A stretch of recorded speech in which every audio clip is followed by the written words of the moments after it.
আসসালামু আলাইকুম everyone, welcome back to my channel Mahima cooking house. আজকে আমি আপনাদের তৈরি করে দেখাবো ডিমের দো পেঁয়াজা। ব্যাচেলার ভাই বোনেরা এবং নতুন রাঁধুনিরাও কিন্তু এই রেসিপিটা দেখেই সঙ্গে সঙ্গে একদম খুব সহজ পদ্ধতিতে বানিয়ে নিতে পারবেন, একদম ঝটপট। আর প্লিজ আমার চ্যানেলটি সাবস্ক্রাইব করে দেবেন, ভালো লাগলে লাইক করে দেবেন। সো চলুন আমি এখন আপনাদের মূল রেসিপিটি দেখিয়ে আসি।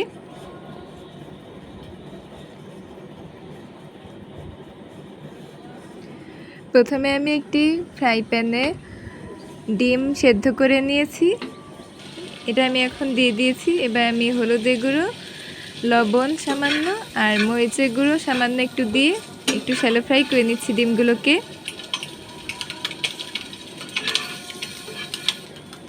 এবারে একটি কড়াইয়ে পরিমাণ মতো তেল, হাফ কাপ পরিমাণ পেঁয়াজ দিয়ে একটু নেড়েচেড়ে ভেজে নিচ্ছি। এবার আমি এতে স্বাদ মতো লবণ দিয়ে পেঁয়াজটাকে একটু নরম করে ভেজে নিব। এখন এতে হলুদের গুঁড়ো হাফ চামচ, মরিচের গুঁড়ো 1 চামচ, আদা রসুন পেঁয়াজ বাটা দিয়ে আর টমেটো কুচি, গরম মশলা গুঁড়ো হাফ চামচ দিয়ে মশলাটাকে ভালোভাবে কষিয়ে নিচ্ছি। এবার আমি এতে ভেজে রাখা ডিম দিয়ে একটু কষিয়ে নিচ্ছি মশলার সঙ্গে। এবার আমি এতে পরিমাণ মতো পানি দিয়ে ঢাকনা দিয়ে কিছুক্ষণ রান্না করতে দেব। এটা প্রায় শেষ পর্যায়ে হয়ে এলে, রান্না একদম শেষ পর্যায়ে হয়ে এলে আমি এখন এতে কাঁচামরিচ ফালি করে নিয়েছি, চিড়ে নিয়েছি মাঝখান থেকে, আর দিয়ে দিয়েছি দুটো, আর চিনি দিয়ে নেড়েচেড়ে উঠিয়ে পরিবেশন করে নিয়েছি।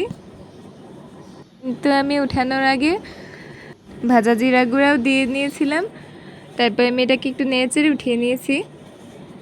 সো দেখুন, এটা অনেক সুন্দর দেখতে হয়েছে। ব্যাচেলার ভাই বোন সহ নতুন রাঁধুনিরাও কিন্তু এটা খুব দেখেই সঙ্গে সঙ্গে বানিয়ে ফেলতে পারবেন একদম সহজ উপায়ে। এটা আপনারা পোলাও, গরম ভাত, রুটি এবং পরোটার সঙ্গেও খেতে পারবেন, অসম্ভব মজার লাগবে এটা খেতে।